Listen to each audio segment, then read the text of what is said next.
Yes you R right, আমাদের down হয়েছে অনেক, আমরা অনেক বাজে পারফরমেন্স দেখছি বা আশানুরূপ পারফরমেন্স দেখছি না।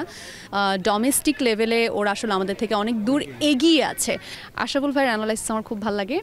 আপু উপস্থাপনা করেন, এখন সেই ম্যাচ নিয়ে উপস্থাপনা অ্যানালাইসিস করেন, সেই ক্রিকেট নিয়েই খেলছেন, কেমন লাগছে? খুবই মজা লাগছে। ক্রিকেট একটা অন্যরকম ভালোবাসার জায়গা, আমরা এমনিতেই ক্রিকেট ভালোবাসি। Are being a sports presenter, being a cricket presenter, cricket নিয়ে প্রচুর শো করেছি, তো এখন ক্রিকেট মাঠে ব্যাট বল হাতে খেলছি, আলাদা একটা আনন্দ আছে, আসলে খুব এনজয় করছি। যে নিজের মানে যেটা প্যাশন বা প্রফেশন দুইটা মিলে খেলছেন, এই যে ক্রিকেটটা কতটা চ্যালেঞ্জিং মনে হয়? অনেক চ্যালেঞ্জিং, মানে বাইরে থেকে তো আসলে আমরা অনেক রকম অ্যানালাইসিস করতে পারি, বাট যখন মাঠে দাঁড়িয়ে খেলাটা হচ্ছে সেটার প্রেশারটাও আছে একরকম, আর অন্যরকম চ্যালেঞ্জ আসলে। অনুশীলন করেছি, একদিন করেছি, আর আজকে তো আমাদের প্র্যাকটিস ম্যাচ হচ্ছে। গুড থিং ইজ আজকে আমরা প্র্যাকটিস ম্যাচে জিতেছি, so it's a good start. আর দেশের ক্রিকেট তো আপনি অবশ্যই ফলো করেন, আমরা দেখছি যে আমাদের পঞ্চপাণ্ডবের যে পঞ্চপাণ্ডব তাদের অবসান হয়েছে অলরেডি। তারা যদিও সাকিব আল হাসান ঝুলে আছে, তবে আমরা আশা করি যে, বা আমার মনে হয় না যে সে ফিরবে, তবে সাময়িকভাবে কি আমাদের পঞ্চপাণ্ডবের সেই অধ্যায়টা শেষ। সামনের পঞ্চপাণ্ডব কারা হতে পারে? পঞ্চপাণ্ডব আসলে এটাও তো একটা মিডিয়া টার্মই ছিল, বাট আমরা একটু উপভোগ করেছি। ঠিক এইভাবে আসলে একটা টার্মের মধ্যে আমি বেঁধে রাখতেও চাই না, বলতেও চাই না। আই থিঙ্ক যারাই নতুন আসছে প্রত্যেকের সমানভাবে সুযোগ পাওয়া উচিত তাদের মেরিট অনুযায়ী, এবং আমাদের ক্রিকেটটা আসলে যে জায়গায় আছে, ক্রিকেটে যেরকম সুযোগ সুবিধাটা দেওয়া হয় এবং ক্রিকেট নিয়ে মানুষের যেরকম প্রত্যাশা, মানুষের যেরকম সাপোর্ট, ভক্ত দর্শকরা যেরকম ডেডিকেশন দেয়, আমার মনে হয় যে উই ডিজার্ভ মোর। আমরা নতুন তরুণ অনেক ভালো প্লেয়ার উঠে আসুক, সেটাই চাইবো। মানে ওই পঞ্চপাণ্ডব আলাদা ব্র্যান্ডিং, তার চাইতে আমার মনে হয় 11 জনই বেস্ট প্লেয়ার আসুক না, এবং আরও পাইপলাইনে আরও ভালো ভালো প্লেয়ার থাকুক। লিটন টি-20 দলের ক্যাপ্টেন, শেখ মাহেদী সহ অধিনায়ক, আমাদের যে সামনে টি-20 বিশ্বকাপ আছে, তো আপনার তো ওদের সাথে কথা হয়েছে বা কাজ করা হয়েছে খুব সামনাসামনি, কি মনে করেন তারা কতটা প্রত্যাশা? সব সময় ভালো আশাবাদী রাখতে চাই, সব সময়ের মতো। যখন দল খুব খারাপ করে তখনও আসলে আমরা আশাটা জিয়ে রাখি। তো অবশ্যই চাইবো একটা পরিবর্তন এসেছে, লিটন কুমার দাস উনি ভালো করুক, শেখ মেহেদী ওনারাও ভালো করুক, অ্যাজ আ প্লেয়ার ভালো পারফরমেন্স দিক, এবং ক্যাপ্টেন্সি তার নেতৃত্বে দলও খুব ভালো করুক, সেটাই চাইবো। একটা খারাপ সময় আমাদের যাচ্ছে, বাজে ফর্ম বা আমরা সিরিজ হারছি, এরকম একটা সময়ের মধ্যে যাচ্ছে। এই সময়টা দ্রুত কেটে উঠুক, পারফরমেন্স দেখতে চাই আমরা আসলে প্লেয়ারদের কাছ থেকে, সবার কাছ থেকে। তরুণ ক্রিকেটার যারা আসলে নজর কেড়েছে, আপনার বলতে পারেন যে যারা আসলে সামনে সুপারস্টার বা আমাদের ক্রিকেটের যে জার্নিটা ধরে রাখতে পারবে, এবং কোন তরুণ ক্রিকেটার? না, হ্যাঁ, নাহিদ রানা আছেন অবশ্যই। অনেকেই তো আসলে ভালো করে, আমরা যখন ডোমেস্টিকে দেখি, বিপিএলে দেখি, তখন আসলে হুট করে এক ঝলক দেখে মনে হয় যে অনেকেই এটা ভালো করছেন। তহিদ হৃদয়, নাহিদ রানা, বা তহিদ হৃদয় অনেকদিন ধরে আসলে এখন খেলছেন মোটামুটি, আরও নতুন নতুন অনেকেই আছেন। কনসিস্টেন্সি ইজ দ্য কি, আমরা সবসময় এটা জানি, এবং স্পোর্টসে তো এটা আরও বেশি। সো এক ঝলক যেইটুকু আমরা মেরিট দেখি, সেটা আরও অনেক দূর এগিয়ে যাক, ভার্সেটাইল হোক, নিজের স্টাইলে এবং নিজের স্ট্র্যাটেজিতে নিত্য নতুন পরিবর্তন নিয়ে আসুক প্লেয়াররা, সেটাই চাইবো। নতুনদের মধ্যে অবশ্যই সম্ভাবনা আছে আমার মনে হয়, বাট আরও আসা উচিত। We deserve more from cricket. Okay আপু, আপনি যেহেতু কাজ করেছেন, দেখেছেন যে আমাদের যে মানে ক্রিকেটের যে আমাদের আপস অ্যান্ড ডাউনটা, আমাদেরটা বেশিরভাগই ডাউনই হয়ে যায়।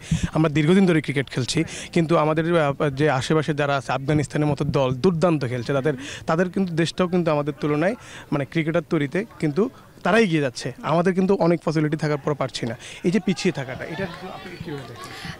এটার কারণ তো আসলে আমরাও খুঁজি, মানে আমি আমার চেয়ারে থেকে অনেক ধরনের প্রশ্ন করি, অ্যানালিস্ট যারা আছেন, প্লেয়ার যারা আছেন, তো এটা আসলে আমার জায়গা থেকে তো একদম স্পেসিফিক জেনে বলাটা খুবই ডিফিকাল্ট, কারণ আমি তো অনেক বেশি ভেতরের খবর জানি না। বাট যতটুকু আমরা জেনেছি, যতটুকু আমরা পড়েছি, ইনফ্রাস্ট্রাকচার একটা বড় ব্যাপার। আমরা ভাবছি আফগানিস্তান আমাদের থেকে অনেক পিছিয়ে আছে, কিন্তু আসলে ক্রিকেটের দিকে যদি আপনি দেখেন এবং আপনি খবর নেন, ডোমেস্টিক লেভেলে ওরা আসলে আমাদের থেকে অনেক দূর এগিয়ে আছে।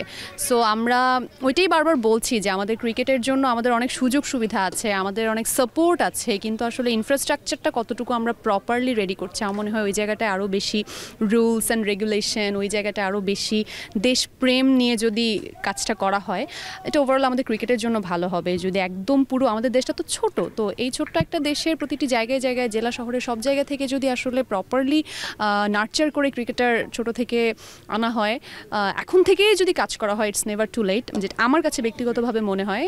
তো ক্রিকেট নিয়ে এখনও আমাদের আশা আছে, যদিও আমরা ইয়েস ইউ আর রাইট, আমাদের ডাউন হয়েছে অনেক, আমরা অনেক বাজে পারফরমেন্স দেখছি, বাসানোর পারফরমেন্স দেখছি না, but it's not too late, we should work.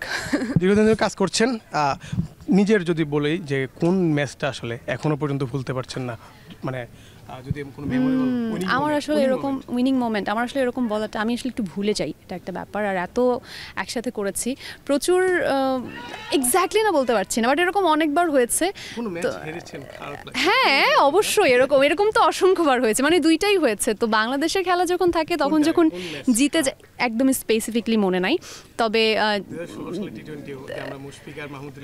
তখন আমি শো করতাম না, তখন আমি অবশ্য শো করতাম না তখন। হ্যাঁ দ্যাট ওয়াজ সামথিং, ওটা আমার মনে হয় যে প্রত্যেকের মনে আছে, এটা ভুলে যাওয়া সম্ভব না।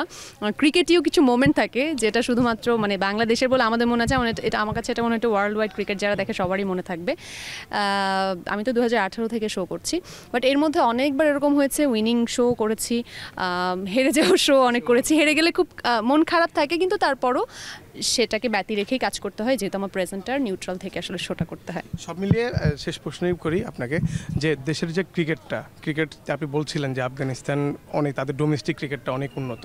আমরা যখন রিসেন্টলি আমাদের জিম্বাবুয়ে আসছে, জিম্বাবুর কাছেও আমরা একদম প্রথম ম্যাচটা যেভাবে হেরেছি, পরের ম্যাচটা কিন্তু যদিও উইনিং করেছি, কিন্তু আমরা স্পিন উইকেটে যেটা আমাদের আসলে শক্তিশালী, আমরা অ্যাডভান্টেজ নিয়ে আসলে যেটা করেছি, এটা কি আসলে জয় বলা যায় কিনা দেশের ক্রিকেটের জন্য?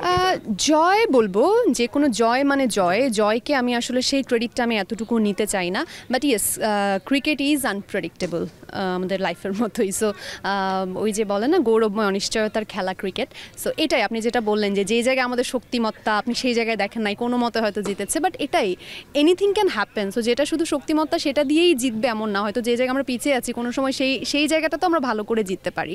সো আমার মনে হয় ওইটাই পজিটিভলি দেখা উচিত, যে আমাদের যেটা স্ট্রেংথের জায়গা ওইটাই ভালো না করেও আমরা জিততে পারি। সো সেটাতে যদি আরও ভালো করতে পারি দেন আমরা অনেক ভালো করে জিততে পারবো।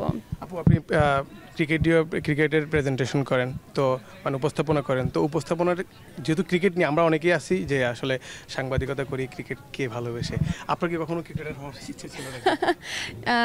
ইয়েস, আমি ছোটোবেলায় অনেক কিছু হওয়ার ইচ্ছে ছিল, কয়দিন পর ইচ্ছে পরিবর্তন হতো। তো আমার একটা সময় খুব মনে হতো যে আমি নট এক্স্যাক্টলি ক্রিকেটার, বাট আমার মনে হতো আমি আইদার স্পোর্টস পার্সন হতে চাই, অর আমি আর্টিস্ট হতে চাই, এরকম মানে অনেক ছোটোবেলায় তখন অনেক কিছু ইচ্ছে করতো। এরপরে এই যে হয়ে গেলেন উপস্থাপক হিসেবে চলে আসলেন, এটা কেমন এনজয় করেন? এটা ভীষণ এনজয় করি, এটা অন্যরকম। উপস্থাপনা তো একটা ভালোবাসার জায়গা। তো উপস্থাপনা যখন শুরু করেছি তখন তো জানতাম না যে ক্রীড়া উপস্থাপনাও করব। যখন অফারটা এলো এবং যখন আমি এটার সাথে যুক্ত হলাম, তখন আসলে কাজ শুরু করার পরে বুঝলাম যে এই জায়গাটা আসলে অন্যরকম আনন্দের, মানে যে চ্যালেঞ্জ যেটা সেটাই আসলে অন্যরকম আনন্দ। এক্স্যাক্টলি, মানে এই চ্যালেঞ্জটাই উপভোগ করি। শেষ প্রশ্ন করি, আর পরে করবো না। হ্যাঁ শেষ প্রশ্ন করি, সেটা হচ্ছে যে আপনি যেহেতু বলছিলাম আমরা যে ক্রিকেটের কথা, কি কোনো ক্রিকেটারের সাথে ক্রিকেটীয় ব্যাপারে আলোচনা হয়েছে যে আপনাকে মুগ্ধ করেছে তার ক্রিকেটীয় নলেজ? অনেকের, মানে আমাদের তো তাহলে এক্স ক্রিকেটারদের কথাই বলি, কারণ তাদের সাথে আমাদের আলোচনা বেশি হয়। অনেকেরই মুগ্ধ করেছে বলতে আমার মনে আছে আমি ফার্স্ট শো করেছিলাম স্পোর্টসের, একদম প্রথম শোটাই ছিল আমার লাইভ শো, সেটা ছিল ফারুক ভাইয়ের সাথে। উনি এখন ইয়েস এখন প্রেসিডেন্ট, আমাদের ফর্মার ক্যাপ্টেন। সো ফারুক ভাইয়ের সাথে আমার প্রথম শো ছিল, সো এটা এই জন্য মনে আছে because that was my first show. I was nervous but show was very good and he was very supportive. এছাড়া আমি আশরাফুল ভাইয়ের সাথে শো অনেক এনজয় করি, কারণ ওনার অ্যানালাইসিস আমার খুবই ভালো লাগে। আশরাফুল ভাইয়ের অ্যানালাইসিস আমার খুব ভালো লাগে। অলসো পাইলট ভাইয়ের সাথে শো করা হয়, পাইলট ভাই ইজ অলসো গুড।